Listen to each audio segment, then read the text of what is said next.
Welcome to Module 4. This is the last lecture in Module 4 and actually the last lecture of our course. In this lecture, we're going to focus on the use of MOOCs in Virtual K12 Education. We're more specifically going to talk about how MOOCs have emerged and the foundational concepts of MOOCs that are evolving today, as well as how we may want to potentially use MOOCs in Virtual K12 Education. Now, we need to go back to 2008 to understand where MOOCs started to emerge from. One of the original MOOCs, coined a CMOOC or a connectivist MOOC, came in 2008 out of Athabasca University, where Stephen Downes and George Siemens created a MOOC focused on connectivism and connective knowledge. This MOOC enrolled over 2,200 students from over 30 countries around the world, and students came together as a community to share knowledge and discuss ideas. This MOOC was more focused on the community learning aspect of these topics as opposed to an instructor teaching a wide range of students. Now, the instructors did facilitate the experience in this MOOC, but once again, the community drew out the content and built knowledge together as a way to learn about connectivism and connective knowledge. Well, as CMOOCs continued, other variations of MOOCs started to emerge. In 2011, Udacity was born, and it was focused on specifically the development of its first course, Introduction to Artificial Intelligence. Sebastian Thrun and Peter Norvig came together to offer this course to over 160,000 students initially from over 190 countries around the world. This course since then has had over 350,000 enrollments, and it is a self-paced course, so students are coming and going from all corners of the globe. Udacity has continued to offer hundreds of courses, many of which are self-paced, from faculty and instructors from universities all over the world. At the same time, Coursera emerged. Daphne Kohler and Andrew Ng were two faculty at Stanford focused on computer programming. And they developed a computer programming class that also attracted hundreds of thousands of students initially and encouraged students to not only learn as a community, but actively submit programming assignments and review those as a community as part of this learning process. Coursera since then has grown to offer over 500 courses, this was as of October of this year, to over 5 million students through over 100 institutions all over the world. And for many of you, I've noticed in the forums, this might be your second, third, even seventh Coursera course, and that you're finding that this learning experience in these MOOC environments can be really engaging and important to your own personal or professional needs. edX has also emerged. This was out of MIT and a number of other universities within the US that have come together to build a platform. edX has since then now partnered with Google so that this platform can offer MOOCs to and be taught by instructors from all over the world very easily. edX has also made their platform open source, so an individual institution or school or district could take that software for free, but then upload it into a virtual set of servers, not for free because they need to be able to provide those servers, and then host their own MOOCs though. So it's giving away the software, the capability to be able to run MOOCs independently or away from any of these other traditional MOOC platforms. In Europe, quite a bit of activity has been happening around the development of MOOC platforms. FutureLearn is one of the largest ones that's been developed in Europe. And in Germany, there's been a number of additional iVersity and other MOOC platforms that have emerged. And then even some of the learning management systems that many of our schools and districts and universities and colleges utilize, like Blackboard and Canvas, have been offering MOOC platforms over this last year where institutions could come and use that learning management system as a way to develop MOOCs to offer learners all over the world. Meanwhile, you also have Khan Academy. And Khan Academy is a MOOC, although not focused on community per se, but definitely focused on massive and open and online. And I'm sure all of you have been using Khan Academy. Many of the resources that we've linked in this module have been to activities and videos and courses in the Khan Academy. But if you haven't checked it out, please do, because it's a great example of a MOOC with a lightweight community that has great topics for your K-12 audiences. So what really is a MOOC? And you've probably heard of phrasing like CMOOC and XMOOC, even SPOC now these days. There's all sorts of iterations of MOOCs, but basically MOOCs focus on being large, open, online or digitally accessible, and courses as opposed to individual pieces or materials of courses. Now there are phrases like CMOOC and XMOOC. We talked about CMOOC being connectivist or really focused on the community. Oftentimes CMOOCs are a little bit smaller and more driven by the community than the individual instructor. Then on the other hand, there's XMOOCs, which are quite often much larger and very much focused on the instruction being delivered by the instructor, less on the community, and quite often are self-paced. Now in the MOOC community, there's lots of debates over how to monetize MOOCs, how to make sure that the institutions can actually continue to make these, because it does cost institutions hundreds of thousands of dollars to make MOOCs. And then how can we actually accredit the work that's being done in MOOCs by students? How can we do more than just provide certificates or badges? How can we make sure that perhaps if MOOCs are worthy of college credit is awarded? So lots of debates in the community, and I think you'll see over the next couple of years how the role MOOCs play in education evolves significantly, and particularly as K-12 institutions are starting to adopt MOOCs. So what are some of the strengths in using MOOCs in K-12 virtual education? First and foremost, we're seeing MOOCs in K-12 be used most often in hybrid or supplemental settings. This is because, quite honestly, MOOCs may have specific focuses on content, but not the context or the structure that a K-12 class needs to put around them. So by creating them in a hybrid setting, teachers have the ability to use the great content or the great assessment activities or the great experiences, but then bring them into their class environment that's more of a controlled or pathed learning environment. There's a great sense of community and diversity to the experience in participating in a MOOC, especially if you're active in the discussions. And when I say active, maybe you're just reading them, but you're actively reading them, or maybe you're actually participating and contributing. The wonderful thing about the discussions, as I'm sure you've noticed in the MOOCs that you've taken, is that you can be exposed to all sorts of ideas and all sorts of experiences from people around the world. This is really hard, obviously, to replicate in a traditional virtual K-12 setting, and this can help students get exposed to broader thinking, cultural differences, social differences, and all of those things that help make them a better global citizen. One of the great things about MOOCs as well is that it exposes students to content and courses that perhaps you can't support at your institution, school, or district. Quite often, more advanced students move beyond the level of curriculum that you have in particular subjects. And so you can then create independent learning opportunities or guided learning opportunities for students where they can get that more advanced learning that you can't offer in a great engaging setting. This is also a place where if you're a charter school or supporting homeschooling activities, for you to find courses that you just genuinely don't have the knowledge or experience yourself to provide. It also gives students exposure and access to a more college level experience. One of the challenges we will talk about is most MOOCs are created at the college level these days, although you're seeing much more start to emerge that can be in preparatory college materials or in that environment. And then I think you're going to see more and more younger MOOC courses and activities emerge over time because of just the benefit of having these openly accessible educational resources, generally of high quality, available. So this access to what does it feel like to experience college level learning can be really valuable, and it can provide students with an opportunity to be engaged in the material or the concepts or the topics in a deeper and perhaps more rich way. However, MOOCs also pose quite a few challenges for teachers in K-12 virtual settings and their use of them. Now, most of these challenges, I'm going to say, focus on things other than Khan Academy.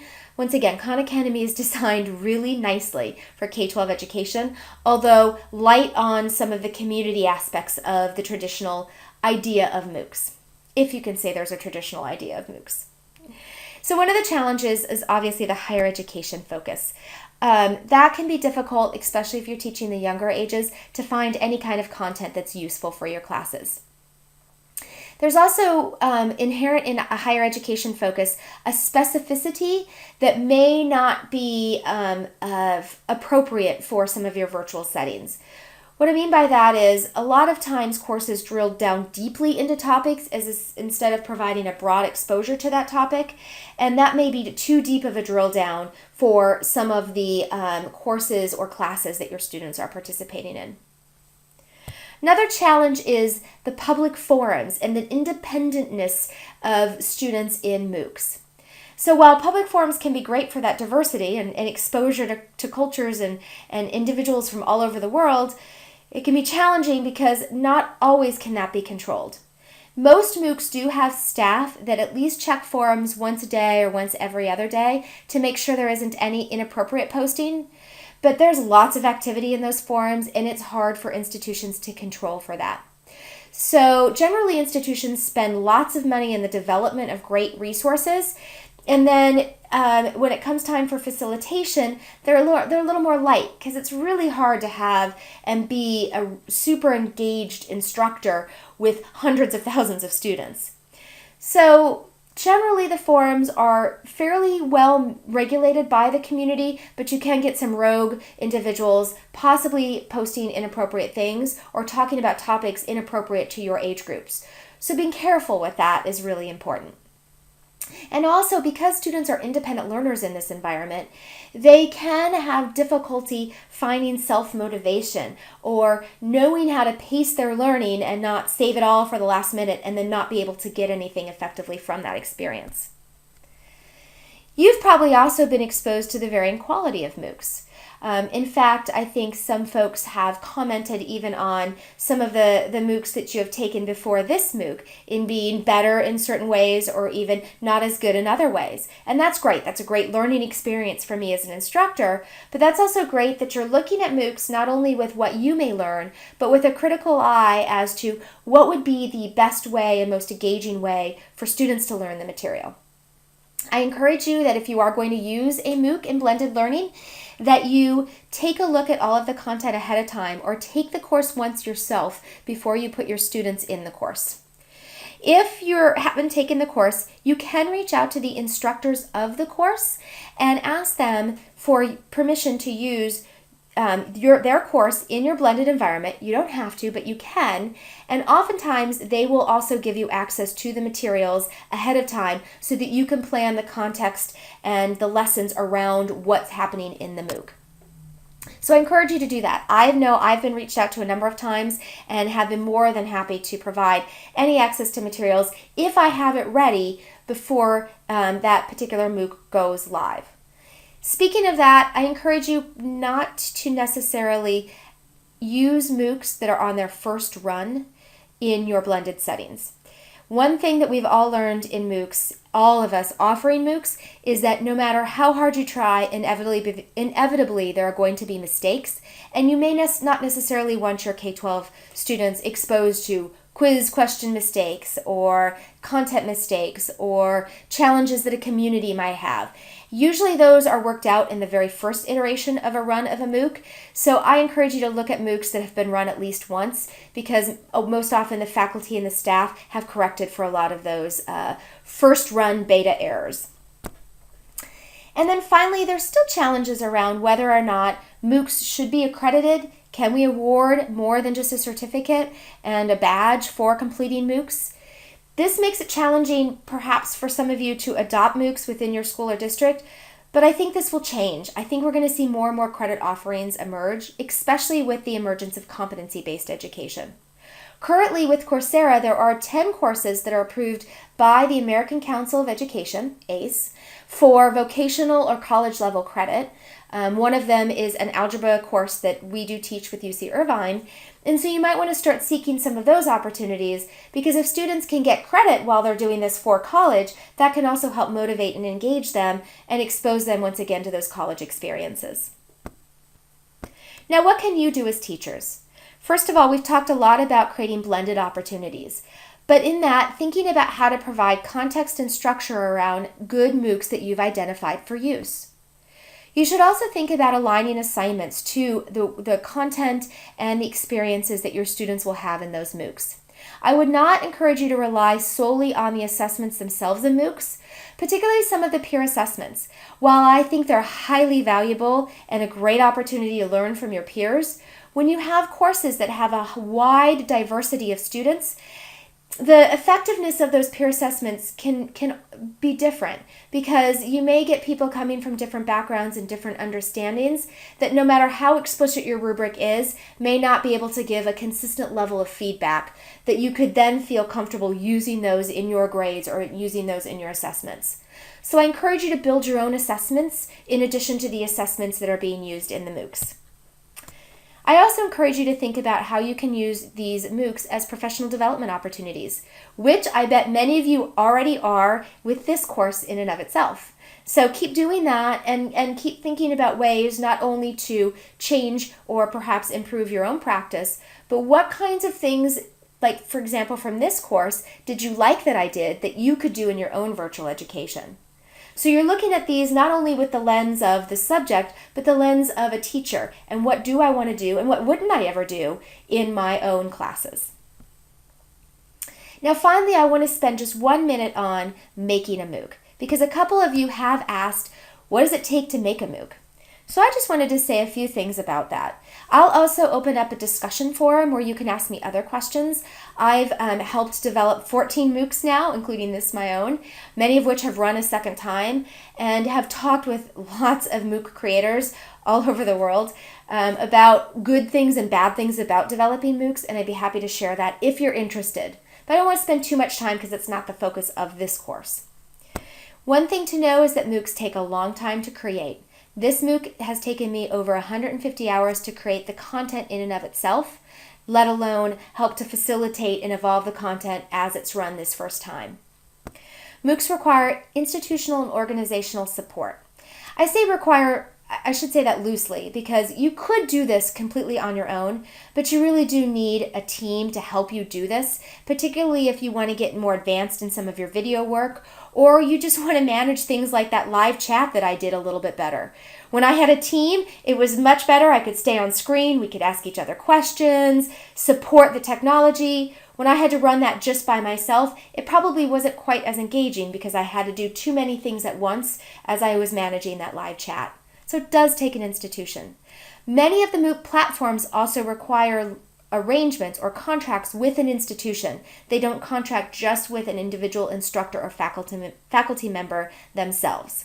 Udacity is an exception to that, but be in mind some of them may require you to actually come with your school or district or institution when you actually want to make a MOOC. They require diverse media, so having lots of open and free resources available at your fingertips, and then the willingness to be in front of a camera and to find creative and interesting ways to develop the video lectures in particular, or any other media work included in the course that's original work, is really important. That takes time and that takes comfort.